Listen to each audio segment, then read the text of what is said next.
Ladies and gentlemen, thank you for listening.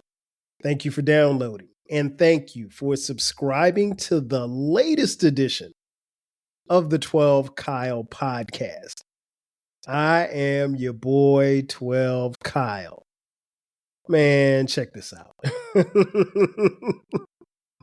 On this episode, what I want to talk about is OG status. I have, and I'm not really sure when it happened, but I have reached OG status. Now, let me explain what this is. I can't even remember when it started, but like I'm on social media a lot.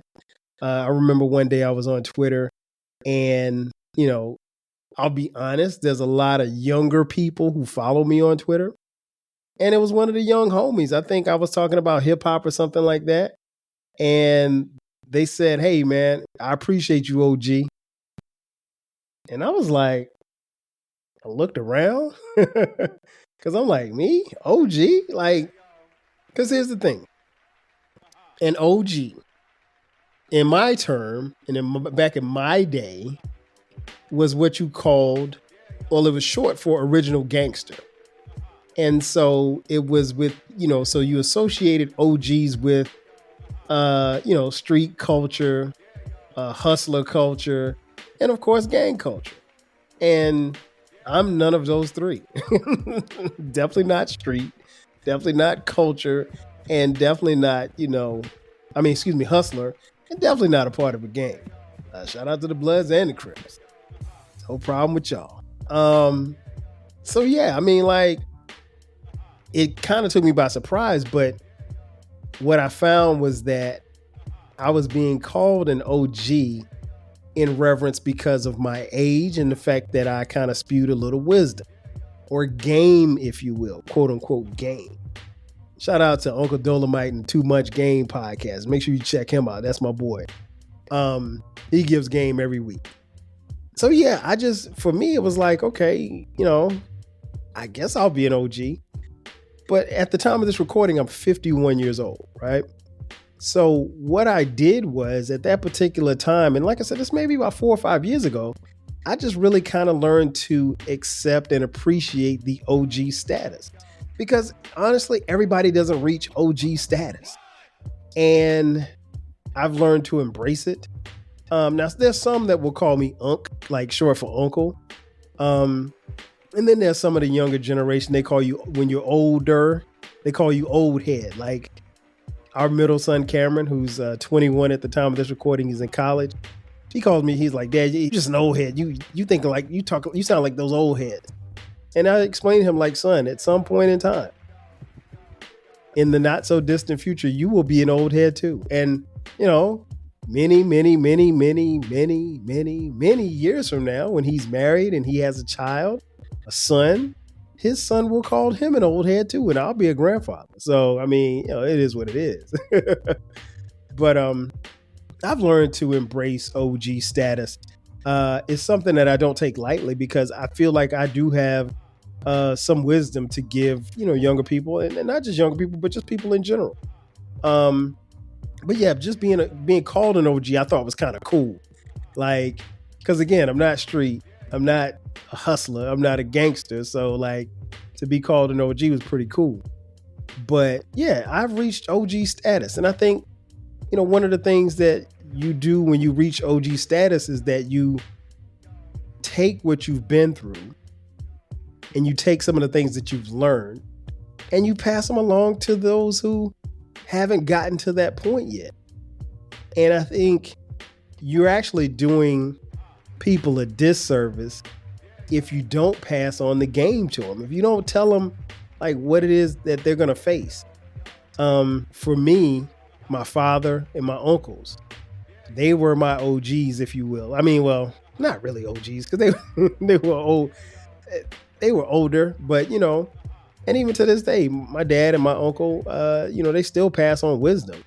But growing up, I would say that. But then I also had like, some older cousins. Like my cousin Mike, he would be like my OG. My cousins Mark, Scott. Male cousins. My cousin Tammy, my cousin Tara, rest in peace. who were older than me and put me up on game and put me up on a lot of stuff just as far as life is concerned, right? So I think when you have people like that in your family or you have people around you like that, I think that's beneficial because we all need an OG. We all need several OGs. And here's the funny thing, and I mentioned earlier about the younger crew that follow me on Twitter. There's at least, I can think of 5 young men and 2 young ladies that have reached out to me via direct message and sought some wisdom on something, life situations or anything. Hey, what do you think about this? Hey, I'm thinking about doing this with my career. I'm thinking about going over here. I'm thinking about moving. You tell me what you think. Not that I'm here to just shovel out advice, but, they trust an OG because I've seen a few things. Lived through the 80s and the 90s. And so, and I'm not going to say I came out unscathed because I don't think none of us come out of it unscathed, but I think I took something from those years. And so to be able to pass along that kind of wisdom, I think is paramount. But I will say this much. In reaching OG status, there's some things that I learned along the way, and I'll share a few of those with you. One of the things that I learned along the way of becoming an OG is to find something or someone to laugh at every single day. Listen, there's nothing better than laughter. And if you can find something or someone, because sometimes all you got to do is turn on the TV or go to social media to find somebody to laugh at. And then sometimes you can laugh at yourself. I mean, self-humor is everything. But if you find something or someone to laugh at each day, that's something that you should do. Laughter is good for the heart, it's good for the soul, and I like to laugh. So if I could find something funny, whether it be a meme or a person or just a situation, I mean, and I tell people this all the time, like, you guys, if you follow the podcast, you've heard me talk about my crew. My crew. These dudes are so funny that, like, for as big as this podcast is, or maybe isn't, their jokes for me would be about the podcast. Like I might say, it's, the pod's going okay. Oh man, you think, and it would start like, you think da da da da da da da.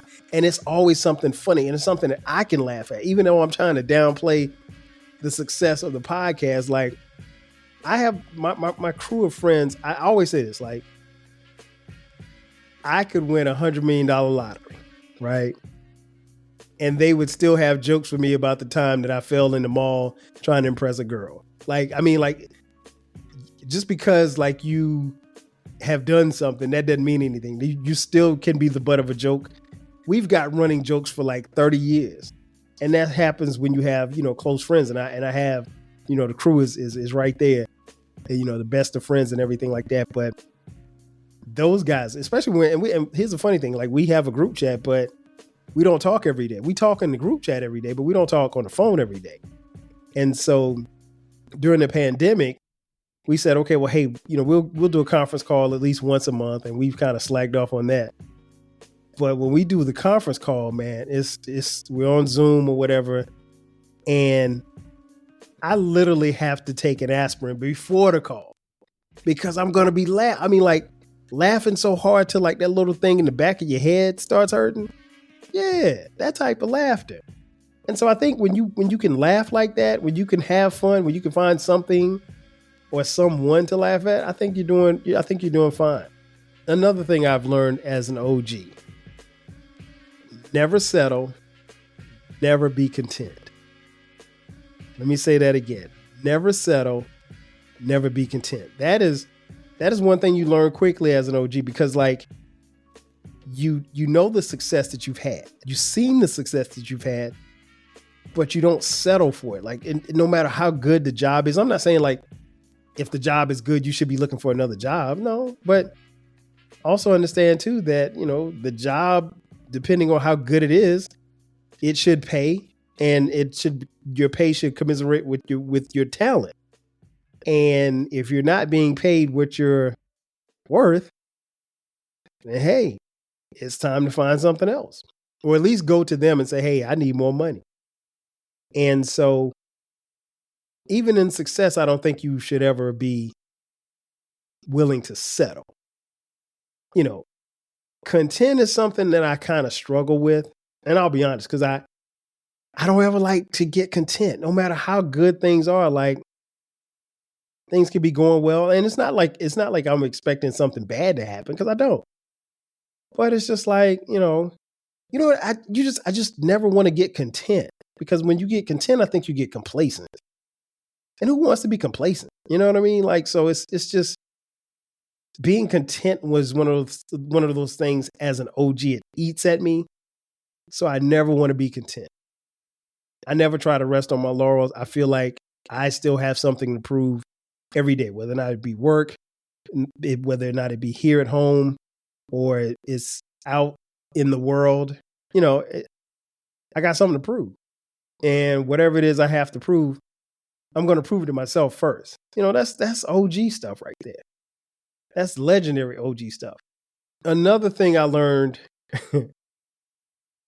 as an OG, and an old OG told me this once: every relationship and every friendship requires work. Let me say that again. Every relationship and every friendship requires work. So it doesn't matter if you and Tommy haven't talked in 5 years. Whose fault is it that you and Tommy haven't talked? You could sit there and say, well, hey, my phone number hasn't changed. And he could say, well, hey, my phone number hasn't changed. But at the end of the day, if that's a friendship and it's important to you, you have to make it work. You have to work to make it work. And it's no different from your relationships, whether it be your relationships with family members, relationships with your parents, or relationships with your siblings, or relationships with your significant others. It all requires work.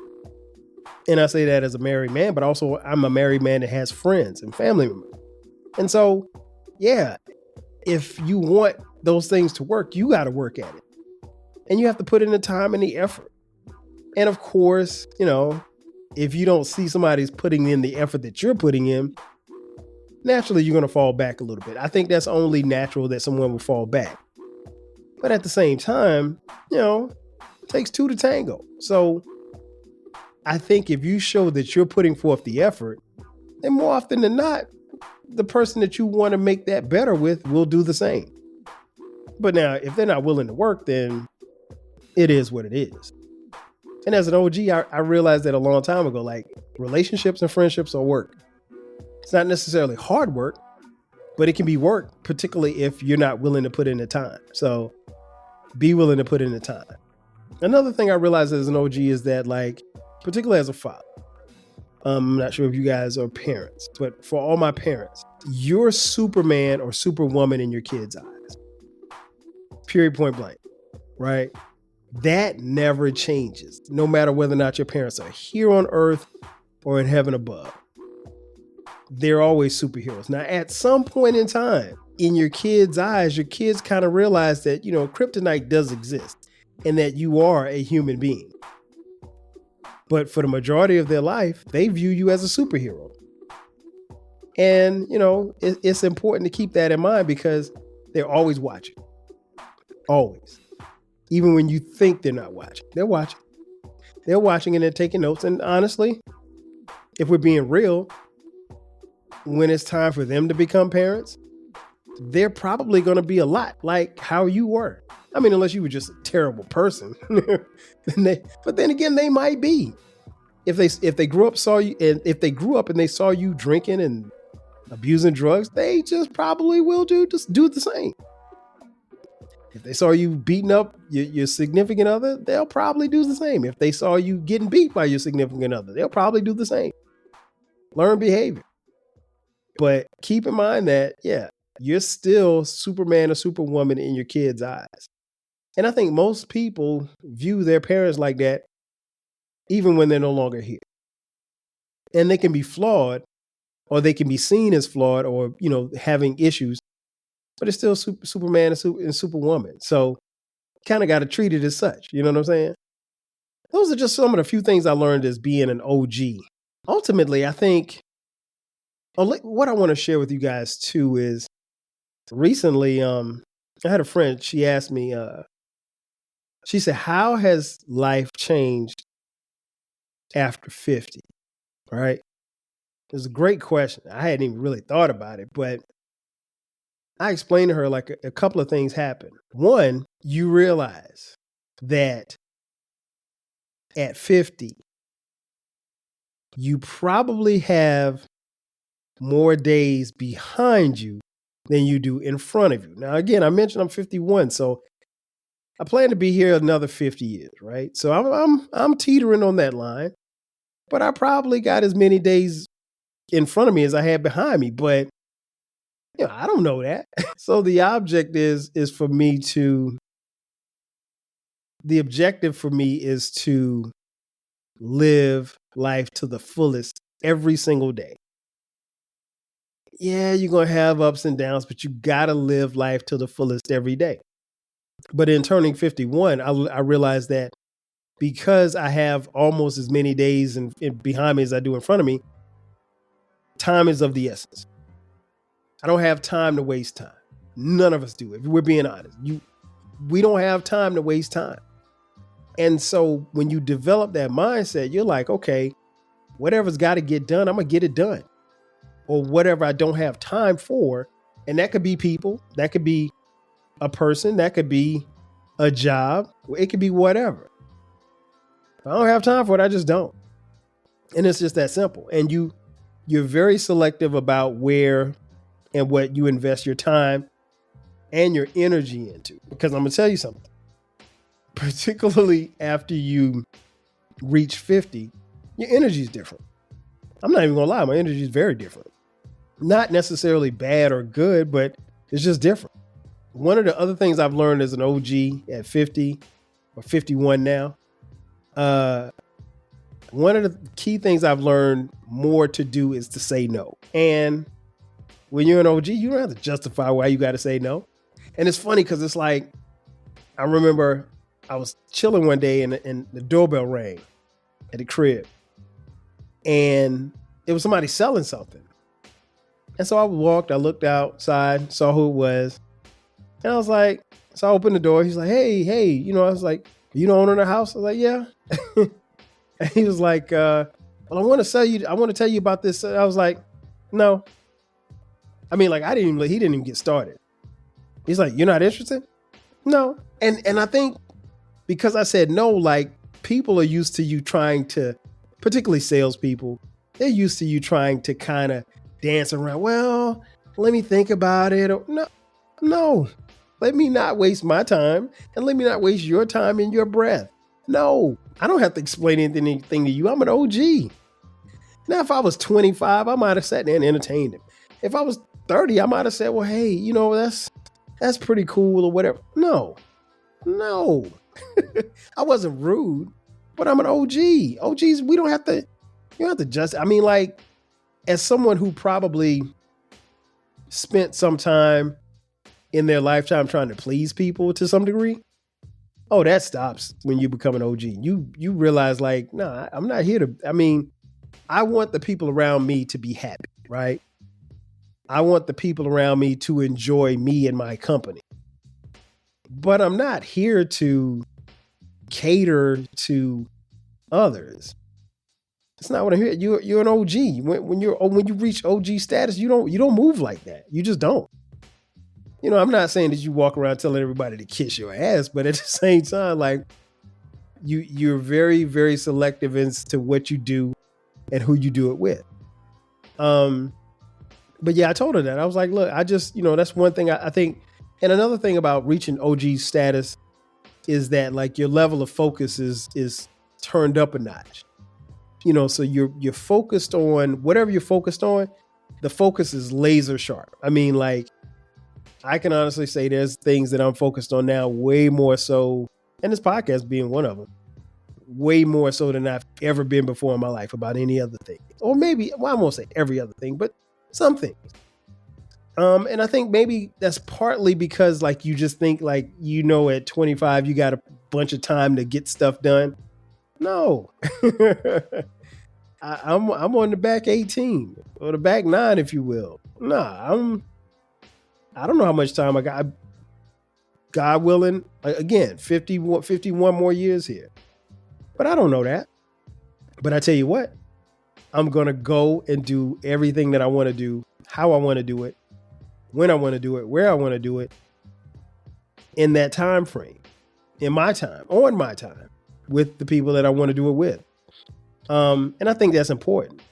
But no, once you reach OG status, you don't have to you don't have to cater to people. You don't have to take stuff off of people. You just don't. I mean, like, because you realize like, nah, I ain't on that time. And if you did, let's just say that you did at one point in time in your life. Nah, I ain't on that kind of time now. I'm an OG. You got to respect the OGs. So, I think one of the things that I've learned over this period of time is that, like I said, being able to embrace it, the lessons that I've learned, the things that I carry with me and the wisdom that I impart to others, I think that's important. But it's also important not to lose me. Because at the end of the day, I got me. And the reality is you are the only person that you'll never leave. Honestly. And you came here alone, you're going to leave here alone. Hopefully you'll make it to the pearly gates. Some of y'all ain't gonna make it, but that's another story for another day. But ultimately, no, I sincerely enjoy being called an OG. I don't excuse me, I don't mind being called Unc. I don't even care about being called an old head, but I'm definitely an OG. And I was inspired when I saw the cover art here. The cover art, as you're looking at it, on YouTube. For those of you watching on YouTube, thank you for watching. I was actually in this picture. I was on a flight, and no King Germ. It wasn't a private plane. King Germ is stupid. Shout out to King Germ from Pod and Saved Our Marriage. Check out his podcast as well. I was on a flight from Minneapolis to Atlanta. And I took that picture, or maybe somebody took the picture of me. I said, take a picture of me. And I was like kind of chilling, looking out the window, thinking. And it was like 8 feet of snow on the ground. And it just always takes me back to this picture. And it's like, that was a young G. And now I'm the OG. So I had to choose this picture for this particular episode. But it's, in conclusion, I mean, being an OG is cool. I don't mind being called an OG. I actually wear it with a sense of pride, a sense of accomplishment, and also a sense of understanding who I am, where I'm going, and what I want to do. And as an OG, I think you have to be an example too at the same time, because again, people are watching. People who especially like being an OG now and being able to reach people, like there's somebody that's listening to this episode in China. There's somebody that's listening to this episode in the UK. I don't know nobody in China. I don't know nobody in the UK. But they're going to listen to this episode like, yeah, that's my OG right there. and my boy Baylor, shout out to BTG for President, is podcast. Baylor the Great, his podcast. He always says, like, I'm the big brother that you never knew you had. You never knew that you needed. And I appreciate that. That's one of the greatest compliments you can give someone. And that's what being an OG is about. I don't have to necessarily tell you what to do. I could just give you a jewel here or there and you kind of go with it. But ultimately, I think it's important that I impart information. And I think everybody's not worthy of your information, but those who seek it, give it to them. And as an OG, it's your duty and your job to make sure that you get the point across. Because somebody gave the game to you, it's only right to spread love. That's going to do it for me. Ladies and gentlemen, thank you for checking out this edition of the 12 Kyle podcast. Be sure to subscribe to the podcast. The podcast drops every Thursday at midnight. From time to time, we drop bonus episodes on Sundays at midnight. If you're on YouTube, go to YouTube. 12 Kyle podcast is on there. hit the subscribe button, hit the like button, hit the notification button so you can get all the notifications when the episode drops. We have audio and visual for every episode. Leave comments too. Love comments. I love reading comments. If you're on Spotify, you can listen on Spotify and leave a comment on Spotify as well. We're also on Apple Podcasts, SoundCloud. Anywhere you get your podcast, that's where you can find this podcast. If you're on social media, it's 12 Kyle. 12 Kyle Podcast on Twitter X, Threads, Instagram, Facebook, and TikTok is 12 Kyle Podcast. And if you feel so inclined, you want to throw a couple of dollars our way, throw them. I'll catch them. I promise. I'm a wide receiver. Hit us up on Cash App, $TWELVEKYLE. And also in the description box, you can check the link for merch. That's right. We have 12 Kyle Podcast t-shirts, hoodies, mugs. Shout out to my man, Lamp. Lamp donated to the show on the Cash App. Shout out to Lamp. Salute the Lamp. And shout out to the homie Rodis Live Podcast. Rodis dropped, he actually bought a t-shirt. So shout out to Rodis as well. I appreciate anybody that supports this podcast. Thank you for listening again. I am your boy, 12 Kyle. I'll catch you guys next time. 5 G's. Cheers.